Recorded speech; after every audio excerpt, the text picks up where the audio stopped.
नमस्कार दोस्तों, news agency इंडिया.com की टीम आज उदयपुर में कोरोना योद्धाओं में जो 4 या 5 बड़े कोरोना योद्धा हैं, जिसमें उदयपुर सीएमएचओ श्री दिनेश खराड़ी, उदयपुर पुलिस अधीक्षक श्रीमान कैलाश जी विश्नोई, जिला कलेक्टर मैडम आनंदी मैडम और इसके साथ में हॉस्पिटल संचालक महोदय डॉक्टर RL सुमन सर हैं। इन चारों पांचों व्यक्तियों ने उदयपुर में कोरोना का प्रसार रोकने में जितनी बड़ी महत्वपूर्ण भूमिका अदा की है, उसी का परिणाम है कि आज उदयपुर में कोरोना पॉजिटिव लोगों की रिकवरी रेट 93% से ऊपर चल रही है। कोरोना रोग है क्या, क्या क्या इससे जुड़ी बातें हैं, क्या क्या लक्षण हैं, इन्हीं बातों को लेकर आज हम चर्चा करेंगे उदयपुर सीएमएचओ श्री दिनेश खराड़ी जी के साथ में।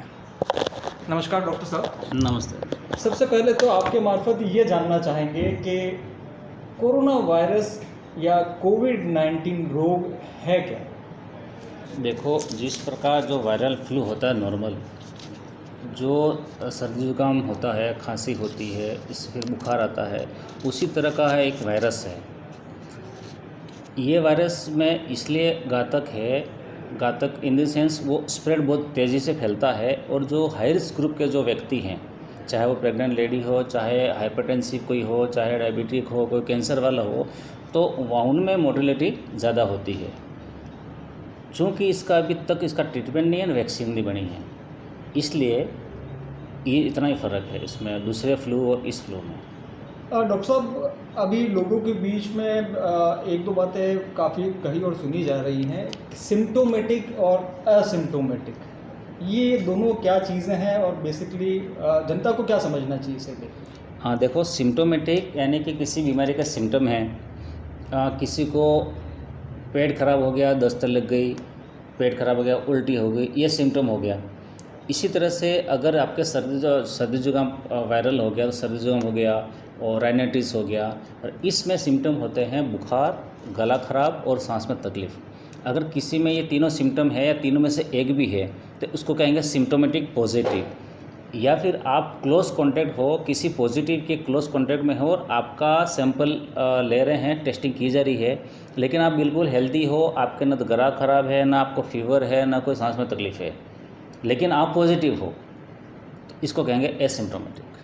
क्या कोई पेशेंट ऐसे भी होते हैं डॉक्टर साहब कि जिनको गले में खराश भी नहीं है, उनको कोई बुखार भी नहीं है, जुकाम भी नहीं है, उसके बावजूद भी वो पॉजिटिव हैं? और क्या क्या लक्षण होते हैं? कुछ नहीं, हमारे उदयपुर में अबाउट 90% पॉजिटिव एसिम्प्टोमेटिक ही हैं। हमारा सबसे महत्वपूर्ण बात ये है कि उदयपुर में हाँ, 90% से ज़्यादा जो रोगी हैं एसिम्प्टोमेटिक हैं। वो हमारे रैंडम सैम्पलिंग जो हमारे जो हॉटस्पॉट एरिया हुआ था, वहाँ पे सारे 4 पेशेंट को छोड़ के ज़्यादा किसी में कोई सिम्टम नहीं थे, सारे एसिम्प्टोमेटिक थे। हमारे रैंडम सैम्पलिंग में और क्लोज कॉन्टेक्ट सैम्पलिंग में वो पॉजिटिव पाए गए। डॉक्टर साहब, कई लोगों का ये भी कहना है और कई मेडिकल जर्नल्स में ये भी आया है कि फ़िलहाल कुछ लोगों में इस तरीके के लक्षण भी ज़्यादातर पाए जा रहे हैं कि कई लोगों में जुकाम तो नहीं दिख रहा है, गले में खराश नहीं दिख रही है, लेकिन डायरिया दिख रहा है उनको। तो इन बातों में कितनी सच्चाई है? हाँ, एक डायरिया भी एक लक्षण है उसका, लेकिन मेन लक्षण 3 ही हैं, बाकी डायरिया भी इसमें हो सकता है। डायरिया के लक्षण भी कोरोना वायरस रोगियों में दिख रहे हैं। हाँ, हो सकता है। आम तौर पे फ़िलहाल चूँकि लॉकडाउन 5 चल रहा है, अनलॉक 1 फेज़ चल रहा है, जिस तरीके से देखा जा रहा है कि उदयपुर में जो रिकवरी रेट है, उदयपुर प्रशासन के अथक प्रयासों के बाद में 93% से ऊपर चल रही है अभी। लोगों को क्या मैसेज देना चाहेंगे? क्या लोगों को डरना चाहिए या लोगों को कहीं ना कहीं जितने भी प्रोटोकॉल्स सरकार द्वारा बताए गए हैं, मेडिकल कर्मियों द्वारा बताए गए हैं, इस संबंध में क्या कहना चाहेंगे? देखो, उदयपुर में जो रिकवरी रेट आई है वो सबके अथक प्रयास से, चाहे इसमें प्रशासन हो, चाहे चिकित्सा विभाग हो, चाहे पुलिस विभाग हो, चाहे हमारा जो उदयपुर के निवासी हैं जो सजग थे, हमारे पास रोज़ ऐसे कॉल्स आते थे। हमारे पड़ोस में वहाँ से बाहर से आया, आप टीम भेज दो, मैसेज आते थे, व्हाट्सएप मैसेज आते थे, टेक्स्ट मैसेज आते थे, कंट्रोल में कॉल आते थे, मुझे कॉल आते थे, हमारे अफसर पे कॉल आते थे, कलेक्टर मैडम पे मैसेज आते थे। तो हम त्वरित कार्रवाई करते हुए हम टीम भेजते थे तो कहीं न कहीं और अच्छी तरह से हमारे उदयपुर के निवासी सजग थे और इसी का ही परिणाम है हम रिकवरी रेट अच्छा अभी अबव 93% है। बीच में ये बात उठी थी कि रिकवरी रेट उदयपुर की कम है, चूँकि एक साथ केस आए थे एक एरिया से, इसलिए वो एक साथ ही ठीक होने थे, क्योंकि उसमें सबकी सैम्पलिंग का जो टाइम होता है और जो ड्यूरेशन होता है, तो उनके बाद में सैम्पलिंग की गई तो सारे नेगेटिव आए, तो हमारी अभी रिकवरी रेट अच्छी है। लेकिन हम ये नहीं कह सकते कि अभी हम रिकवरी रेट अच्छी है या होप सो आने वाले टाइम में हम ज़ीरो पॉजिटिव भी हो जाएं, तो हम बिल्कुल सावधानी से हट जाएं या फिर लापरवाही कर लें, ऐसा नहीं करना है, क्योंकि वायरस कभी भी वापस आ सकता है। उदयपुर में बाय द वे पॉजिटिविटी कम है, तो दूसरी डिस्ट्रिक्ट में तो नहीं है, अदर स्टेट में तो नहीं है। अब जिस तरह से इंडिया में केस बढ़ रहे हैं, तो हमको लापरवाही नहीं करनी है, हमको जो सावधानियां हैं वो बिल्कुल अमल में लानी ही है और इसको छोड़ना नहीं है। डॉक्टर साहब, क्या एक व्यक्ति संक्रमित होने के बाद में दोबारा संक्रमित हो सकता है? देखो, कोई भी वायरल डिजीज़ होती है, एक बार होने के बाद उसमें इम्यूनिटी डेवलप हो जाती है, लेकिन दोबारा संक्रमित हो सकता है। इसमें ये नहीं कह सकते कि एक बार पॉजिटिव हो गया और वो बिल्कुल ही फ्री हो गया, मुझे तो कोरोना इन्फेक्शन हो ही नहीं सकता, ऐसा नहीं, दोबारा इन्फेक्शन हो सकता है। जैसा कि सुनने में आया है, उदयपुर में ईएसआई हॉस्पिटल में कोविड के पेशेंट्स को रखा जाएगा और कई लोग उसमें ट्रांसफ़र भी किए गए थे ईएसआई हॉस्पिटल में। तो कब तक हमारा उदयपुर एमबी हॉस्पिटल सामान्य रोगियों के लिए अवेलेबल हो पाएगा? क्या सारे पेशेंट्स आप लोगों ने वहाँ पर शिफ्ट कर दिए हैं या नहीं? देखो, जिस तरह से उदयपुर जो एमबी अस्पताल का जो परिसर है, इसमें पूरे संभाग के जो पेशेंट आते हैं, टर्शियरी लेवल का केयर यहीं पे होता है, तो कहीं न कहीं यहाँ की ओपीडी और आईपीडी प्रभावित हो रही थी। और चूँकि हमारा ईएसआई का चित्रकूट नगर हॉस्पिटल जो है, जो 100 बेड से ऊपर है, तो वहाँ पे बिल्डिंग अच्छी है, सारी सुविधा थी, तो ये डिसीज़न लिया गया कि यहाँ के पेशेंट अगर वहाँ शिफ्ट कर दिया जाए, तो लोगों में जो डर है या फिर वहाँ पे तो कोरोना पेशेंट एडमिट है नहीं जाएँ, तो इसको दूर करने के लिए पेशेंट वहाँ शिफ्ट किए गए हैं। और भी उसको डीसीएचसी का नाम दिया है, डेडिकेटेड कोविड हॉस्पिटल सेंटर, और यहाँ पे है डीसीएच, डिस्ट्रिक्ट कोविड हॉस्पिटल। तो जब वहाँ पे वेंटिलेटर और आईसीयू और सारी सुविधा हो जाएगी, तो अभी वहाँ पे सिम्टोमेटिक पेशेंट हैं। एमबी हॉस्पिटल में भी जिनको आईसीयू और वेंटिलेटर की ज़रूरत पड़ी, उस तरह के पेशेंट हैं। जब ये सुविधा वहाँ हो जाएगी, तो सारे पेशेंट वहीं शिफ्ट कर देंगे, यहाँ पे पॉजिटिव नहीं रखेंगे। उदयपुर में कोरोना संक्रमण की जो टेस्ट हैं उसकी कैपेसिटी कितनी है और एवरेज हम लोग कितने टेस्ट रेगुलर करते हैं रोज़? हमारे उदयपुर आरएनटी माइक्रोबायोलॉजी की जो कैपेसिटी है 1200 से 1500 है। और हमने जब बीच में एक साथ जब बहुत ज़्यादा सैम्पलिंग हो रही थी, केस आ रहे थे, तब 1500, 1600 सैंपल भी पर डे किए हैं। अभी भी 700-800 सैंपल तो रोज़ हो रहे हैं। इसमें राजसमंद के भी हैं, प्रतापगढ़ के भी हैं, उदयपुर के भी हैं।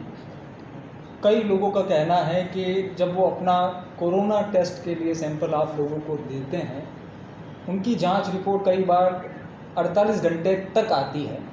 अब इन 48 घंटे के दौरान आपकी क्या गाइडलाइन होती है? जिस व्यक्ति ने टेस्ट कराया होता है, सपोज टू बी एक्स व्यक्ति है जिसने एक टेस्ट करवाया है और 48 घंटे बाद उसकी जांच आ रही है और पॉजिटिव आ जाती है उस मरीज की।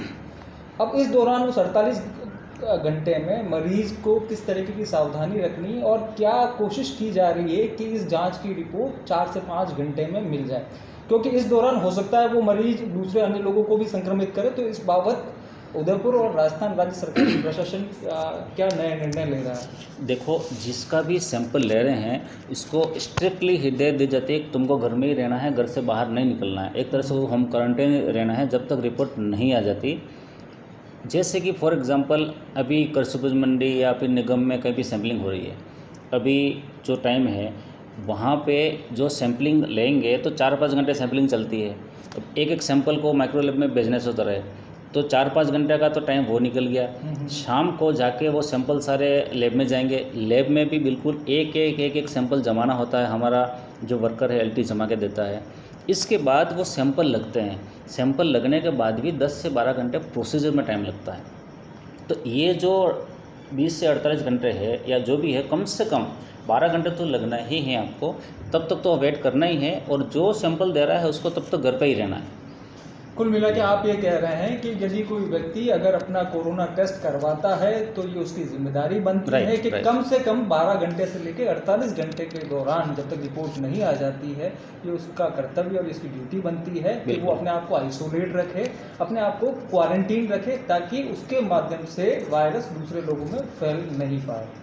डॉक्टर साहब, मेरा इसके बाद में एक सवाल आपसे ये है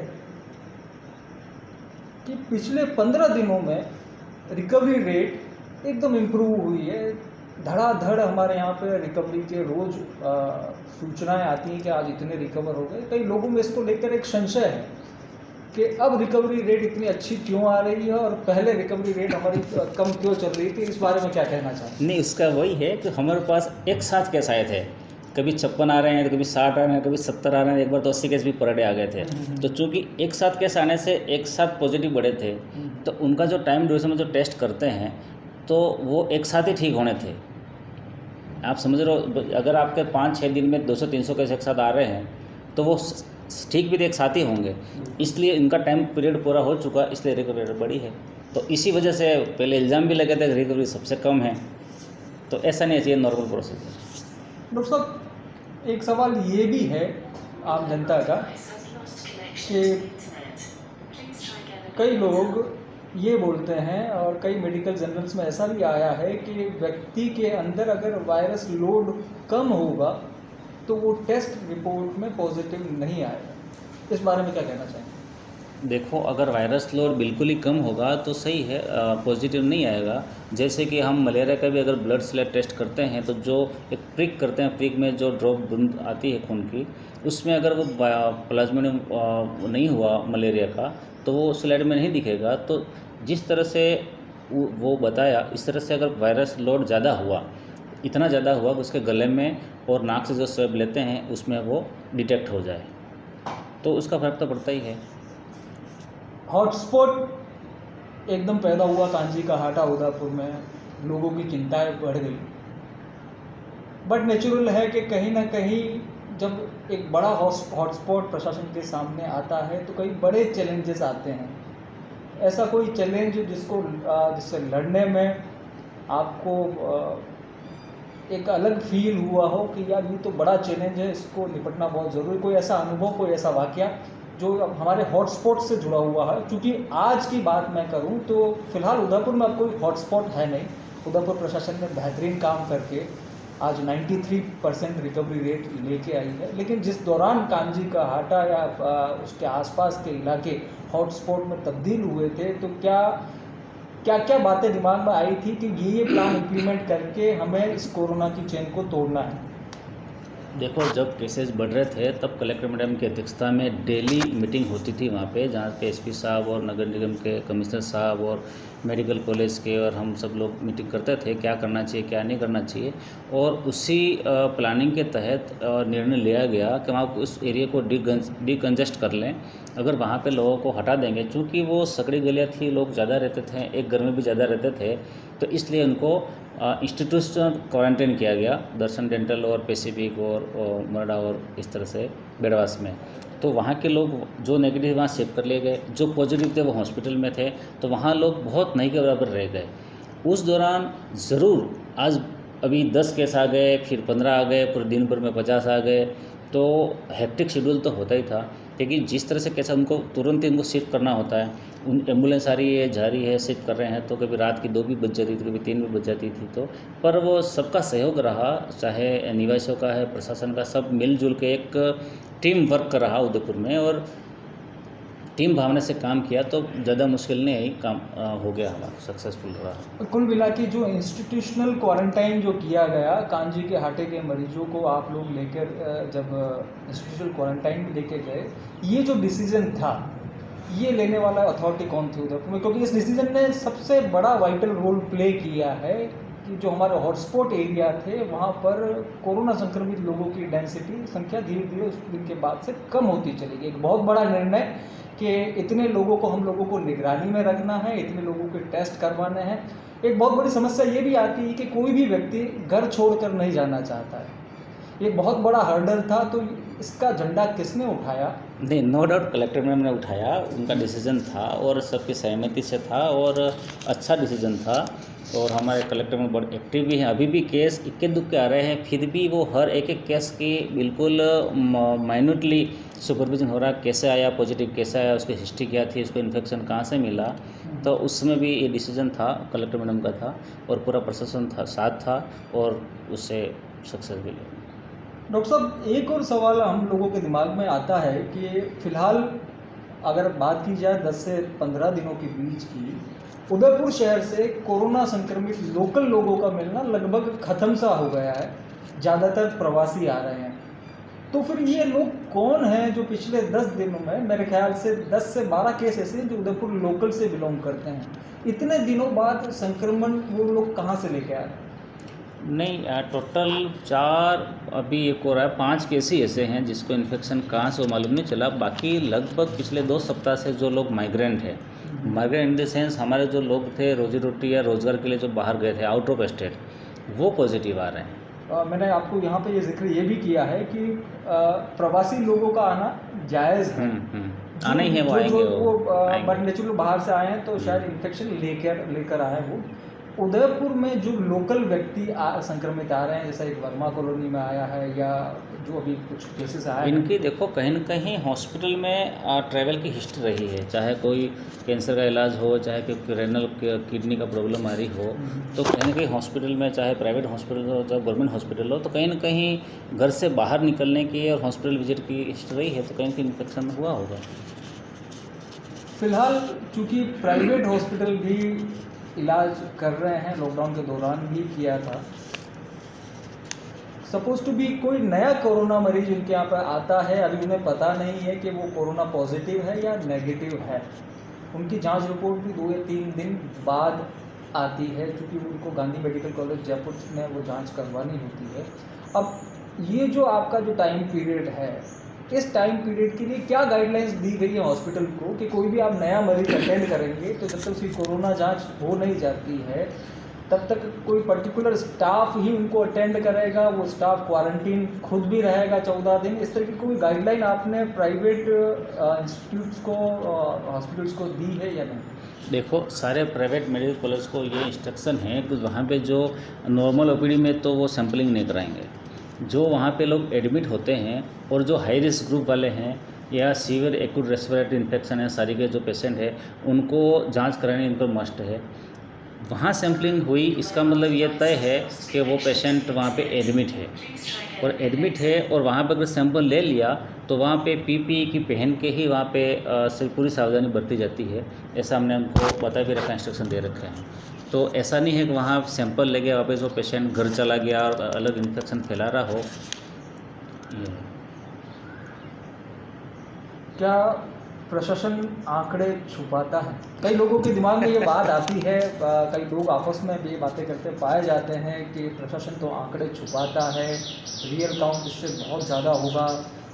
क्या कहना चाहेंगे? नहीं, देखो, शुरू में हमने 24 फिगर्स पे रुके हुए थे और बहुत इक्के दुक्के आ रहे थे, और तब भी ये बात उठी थी कि उदयपुर में आंकड़े छिपाए जा रहे हैं, लेकिन ये आंकड़े छिपा नहीं सकते हैं। जो सैम्पलिंग हो रही है वो लेने वाला कोई और है, सैंपल ले जाने वाला कोई और है, जांच कोई और कर रहा है, और छुपाने से फ़ायदा क्या?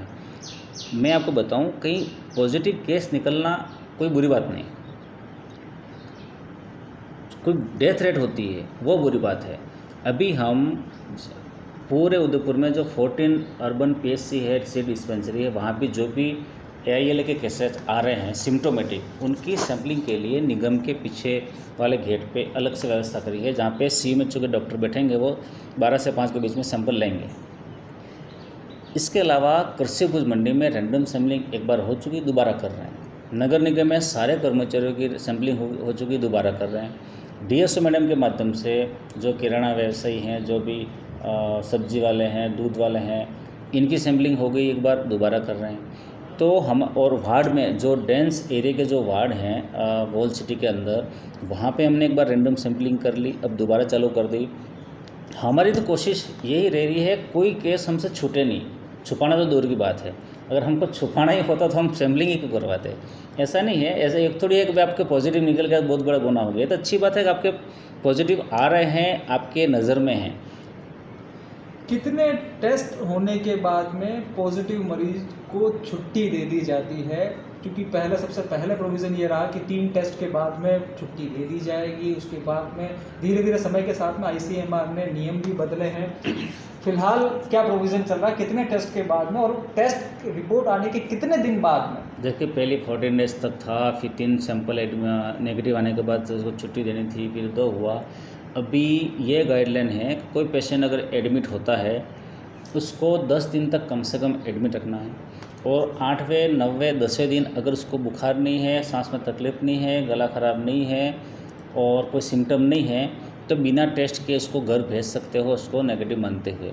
लेकिन हम उदयपुर में एक कदम आगे बढ़ते हुए, सावधानी रखते हुए, हम उसके एक सैंपल नेगेटिव आने के बाद ही घर भेजते हैं। घर जाने के बाद भी 14 डेज तक वो होम क्वारंटाइन रहता है। घर जाने के बाद में भी उस अमुक व्यक्ति को नेगेटिव आने के बाद में और किसी पेशेंट को बाय द वे 10 दिन तक सिम्टोमेटिक रहा, इसके बाद भी एक्सटेंड रहा, तो भले वो नेगेटिव आ गया तो सिम्टम खत्म होने तक तो हॉस्पिटल में रखते हैं। कुल मिला के भाई नेगेटिव आ गया है लेकिन फिर भी वो सिम्टोमेटिक दिख रहा है तो रखेंगे। इस केस में हॉस्पिटल में ही रखा जा रहा है। रख रहे हैं। उदयपुर में जो रिकवरी रेट, मेरे ख्याल से जो 500 प्लस केसेस की बात की जाए तो भारत भर में सबसे ज़्यादा रिकवरी रेट वाले शहरों में उदयपुर का नाम शुमार हो रहा है। लॉकडाउन खुल गया है, जनता को क्या मैसेज देना चाहेंगे? क्या डरना चाहिए कोरोना से या नहीं? देखो, हालांकि लॉकडाउन में हमारे केसेस ज़्यादा थे और लॉकडाउन खुलने के बाद केसेस कम हुए हैं और रिकवरी बढ़ी है, लेकिन डरना इसलिए ज़रूरी है क्योंकि कोरोना भी दुनिया से ख़त्म नहीं हुआ है। जिस तरह से दूसरे देशों में, दूसरे राज्यों में फैल रहा है या इन्फेक्शन के पॉजिटिव केसेस बढ़ रहे हैं, तो हमको सावधानी बिल्कुल बरतनी है और सावधानी के साथ ही हमको हमारी सामान्य जो जीवन है उसको जीना है। मैं ये नहीं कह रहा हूँ बहुत ज़्यादा डरो, लेकिन सावधानी ज़रूरी है। मतलब सावधानी रखने का डर व्यक्ति को जरूर रखना चाहिए। हाँ, कोरोना से बचने के डरे वो जो सावधानी नहीं बरते हैं। सावधानी बरतो, डरने की ज़रूरत नहीं। सावधानी बरतने वालों को डरने की ज़रूरत नहीं। डॉक्टर साहब, योग का कितना बड़ा रोल है इम्यूनिटी डेवलप करने में, इस बाबत क्या कहना चाहेंगे? देखो, योग हो, एक्सरसाइज हो या मेडिटेशन हो, जो भी हो, ये एक पॉजिटिव एनर्जी देता है। आप कहीं मंदिर में जा रहे हो, कहीं मस्जिद में जा रहे हो, चर्च में जा रहे हो, तो वहाँ क्या होता है, एक अंदर से पॉजिटिव एनर्जी आती है। तो योग करने से भी नो डाउट पॉजिटिव एनर्जी आती है, तो कहीं ना कहीं इसका फ़ायदा ही होता है। अभी हम 21 जून को जो अंतर्राष्ट्रीय योग दिवस मनाने जा रहे हैं, क्योंकि हमारे पास गाइडलाइन आ चुकी हैं, अब हम एक जगह एक साथ योग नहीं कर सकते, तो लोगों को घर घर प्रेरित करें, घर में बैठ के वो योगा अभ्यास करें, तो योगा नो डाउट फ़ायदा तो होता है। क्या प्राइवेट हॉस्पिटल कोरोना का इलाज करने के लिए अधिकृत हो पाए हैं राजस्थान में या नहीं? नहीं, एक्चुअल में जो गवर्नमेंट अधिकृत करता है, जैसे कि कोविड के, कोरोना के 3 तरह के हॉस्पिटल होते हैं। डेडिकेटेड कोविड हॉस्पिटल जहाँ पे सीरियस पेशेंट का ट्रीटमेंट होता है, डेडिकेटेड कोविड हॉस्पिटल सेंटर जहाँ पे सिम्टोमेटिक पेशेंट का इलाज होता है, और डेडिकेटेड कोविड केयर सेंटर जहाँ पे एसिम्टोमेटिक या माइल्ड सिम्टोमेटिक का इलाज होता है। पहले वाली कैटेगरी में DCS में हमारे RNT और मेडिकल कॉलेज गीतांजलि है, दूसरी कैटेगरी में हमारे PMCH और ESI हॉस्पिटल है, और तीसरी कैटेगरी में कोविड केयर सेंटर में हमारे एम्स बेडवास, अमेरिकन और PIMS उमरडा है। तो इनको हमने अधिकृत किया है, तो हमारे हिसाब से वो वहाँ पे पेशेंट जाते हैं। अलग से इनको फ्री नहीं कर रहा है कि आप अपने हिसाब से एडमिट करो, अपने हिसाब से टेस्ट करो और अपना ट्रीटमेंट करो, ऐसी सुविधा नहीं दी, ऐसी कोई वो नहीं किया है।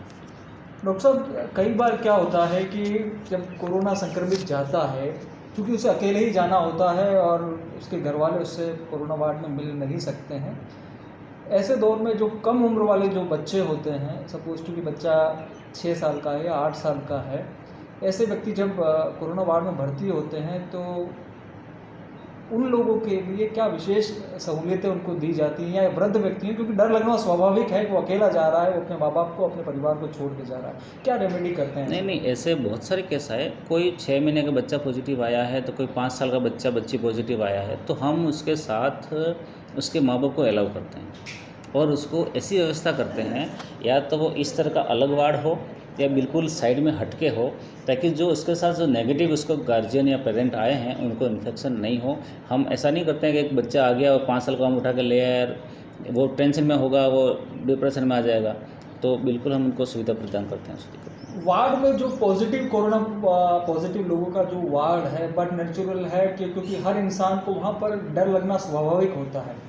ऐसे में किस तरीके से आप लोग आपकी मेडिकल टीम कोरोना संक्रमित मरीजों को सांत्वना देने का प्रयास करती है? क्या प्रोसीजर है, किस तरीके से उनका पूरा दिन पास होता है?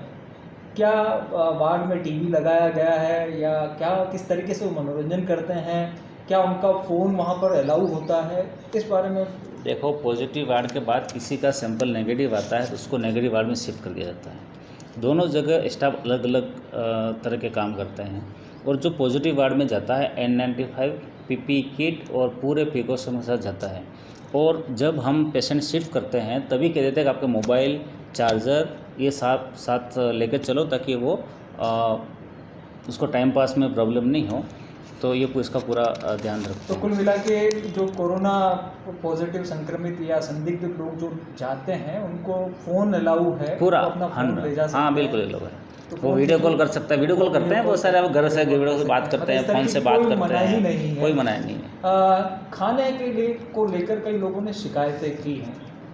इस बाबत लोगों को क्या मैसेज देना चाहेंगे? क्योंकि सुनने में ये आया है कि कोरोना संक्रमित मरीजों को ज़्यादा गरिष्ठ भोजन नहीं दिया जाता है, तो जो लोग गरिष्ठ भोजन खाने के आदी हैं उन लोगों को हमारे यहाँ का नहीं खाना ऐसी अच्छा बात नहीं है। हमारे जो खाना मिल रहा था अमेरिकन में और पैसिफिक में हम दे रहे हैं, मिठाई भी दे रहे हैं, कभी हलवा भी दे रहे हैं, कभी और भी स्वीट्स दे रहे हैं, तो अच्छी डाइट दे रहे हैं। एक ही बार हुआ था कोई दाल में स्मेल आई थी, सिर्फ एक दाल में, इसके बाद ऐसा कोई इंसिडेंट और तो लोग तारीफ़ कर रहे हैं। भाई कभी कभी ये भी देखा गया कि खाना सही था पर एक जना वो ठीक है तो दिन से भर्ती हूँ तो ठीक है वो भी, लेकिन ऐसा नहीं है। एक हमारा लास्ट सवाल आपसे ये है, कोरोना से बचने के लिए आम जन को क्या क्या विशेष सावधानियां रखनी चाहिए ताकि आम जन कोरोना की गिरफ्त में आने से बचा रहे? वैसे आम जन अवेयर हो चुका है टीवी के माध्यम से और इतनी अवेयरनेस आ चुकी है, फिर भी मैं दोबारा रिपीट करना चाहूँगा। जैसे कि आप हम बैठे हैं, अगर 1 मीटर के अंदर अंदर बैठे हैं तो मास्क का उपयोग करें। और अगर कोई सिम्टोमेटिक है तो वो खुद मास्क यूज़ करें। अगर उसके बाद मास्क नहीं है तो सामने वाले यूज़ करें। और ज़रूरी नहीं मास्क का यूज़ करें, आप हैंडकरचीफ रुमाल का भी यूज़ कर सकते हो। और जो बाई द वे किसको खांसी आती है तो कफ एफिकेट यहाँ से आप यहाँ पे कोहनी बुश में खांसना है आपको। और भीड़ भाड़ वाले इलाके में नहीं जाएं, अनावश्यक नहीं जाएं। पहले हम चलो फ्री थे, कोई ऐसी कोई बीमारियाँ नहीं थी तो हम कभी भी जाते थे, ये था वो था, लेकिन अब कोशिश करें कि अवॉइड करें, अननेसेसरी नहीं जाएं। घूमने फिरने जा रहे हैं, आप मार्केट में जा रहे हैं तो एक बार में काम ख़त्म करके आ जाएं। और जाते वक्त भी ध्यान रखें, आते वक्त भी ध्यान रखें। कोशिश करें जो चीज़ें धुल सकती है अच्छी तरह से धो लें। और इस तरह से अपनों को सावधानी के साथ जीना है। धन्यवाद डॉक्टर साहब। आप थे उदयपुर के कोरोना योद्धा डॉक्टर श्री दिनेश खराड़ी। आपने कोरोना को लेकर हमारे कई प्रश्नों का जवाब दिया है। धन्यवाद। News agency India, Udaipur, Rajasthan.